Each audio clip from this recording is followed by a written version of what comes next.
السؤال اللي هو الفيديو ده اولا مش على كرة القدم خالص، ملوش علاقة بكرة القدم خالص. الفيديو ده هتكلم فيه عن كرة اليد. في كأس عالم لكرة اليد شغال دلوقتي في السويد. السويد اللي هي يعتبر خرجتنا من الدور الثمانية، يعني الدور اللي قبل ربع النهائي.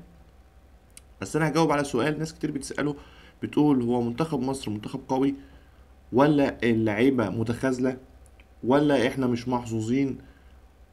وليه احنا مش بنصعد قبل نهائي ونهائي وبناخد بطولة وننافس كده؟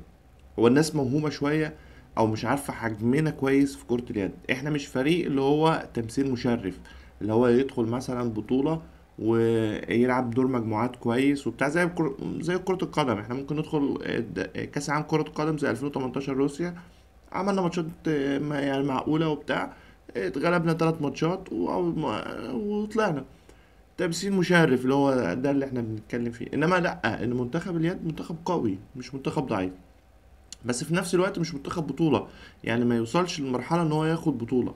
احنا المسيطر على اللعبة دي الدول الاسكندنافية اللي هي الدنمارك، النرويج، السويد، وطبعا معاهم روسيا ومعاهم فرنسا وفي كرواتيا واسبانيا. هي الدول دي تقريبا المسيطرة على اللعبة. الدوري بتاعهم دوري قوي بيفرز لعيبة قوية طبعا، في دعم كويس، في صرف كويس، في اهتمام باللعبة سواء جماهيريا سواء ماديا. يعني انت متخيل مثلا ماتشات الدوري الاوروبي او الدوري الاسباني او الدوري المجري حتى، ماتشاتهم بتبقى فيها جماهير وجماهير كتير، يعني الملاعب او الصالات بتاعتهم بتبقى فيها جماهير كتير، دليل على شعبية الكورة، يعني اللعب عندهم شعبية. فمنتخب مصر لما حد يسأل السؤال لازم يعرف حجمنا ايه بالنسبة للناس دي. احنا عندنا لو انت تقول لواحد احنا بنقول لك احنا ممكن ناخد المركز الاول، احنا ممكن نصعد النهائي، ممكن نصعد قبل النهائي. طيب انت عندك حارس مرمى من افضل حراس مرمى، من اربع خمس حراس مرمى على مستوى العالم؟ لا، انت عندك كريم هنداوي، عندك محمد علي، عندك حميد. التلات حراس مرمى ما يتقارنوش مثلا ببالك بتاع السويد لاعب اللي هو كنا بنلعبه امبارح. ما يتقارنش بلاندن حارس مرمى الدنمارك كنا بنلعبه الدور اللي قبله في دور ال16. وما يتقارنش بدي فارجاس اللي هو حارس مرمى اسباني. طيب بالنسبة لحراسة المرمى انت مش مصنف اساسا، يعني مش مصنف رقم واحد او اتنين او اربعة او خمسة او سبعة.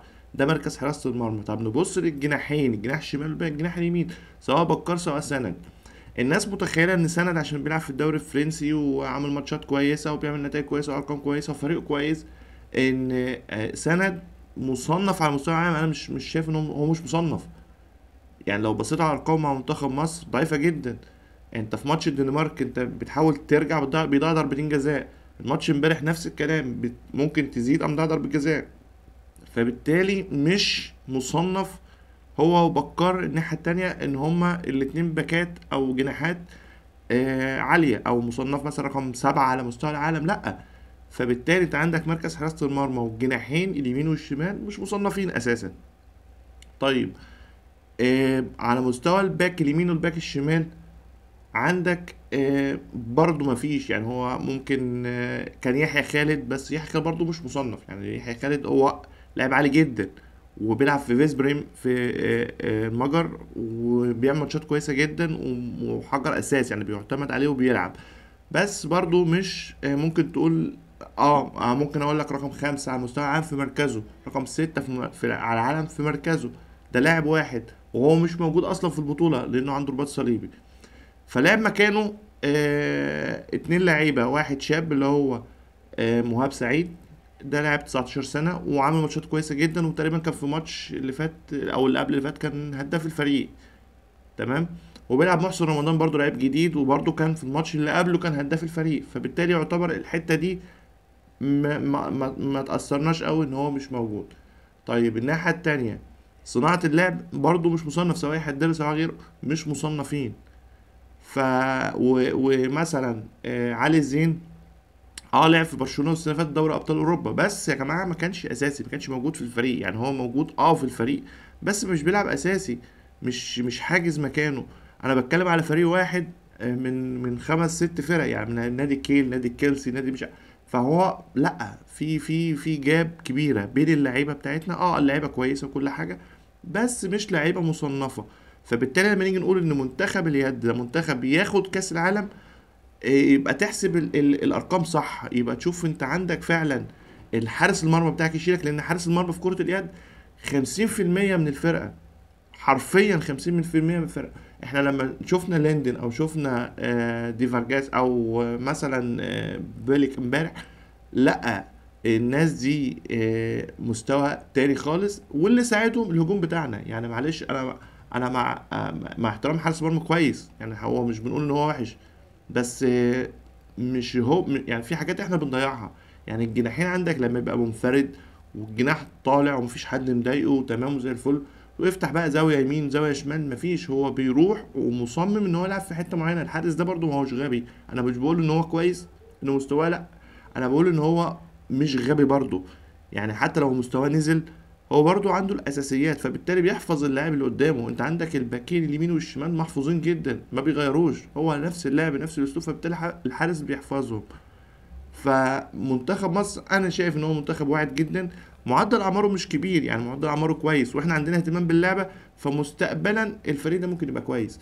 انما النهارده علشان تقول ان منتخب يد ياخد بطوله العالم، صعب جدا، صعب جدا. لان انت ما عندكش لعيبه احنا مثلا الدنمارك بطل العالم اللي حاول اللقب دلوقتي، بس الدنمارك عندها معلش، ليندن احسن حارس مرمى، خد تقريبا احسن لاعب في البطوله بتاعت كاس العالم.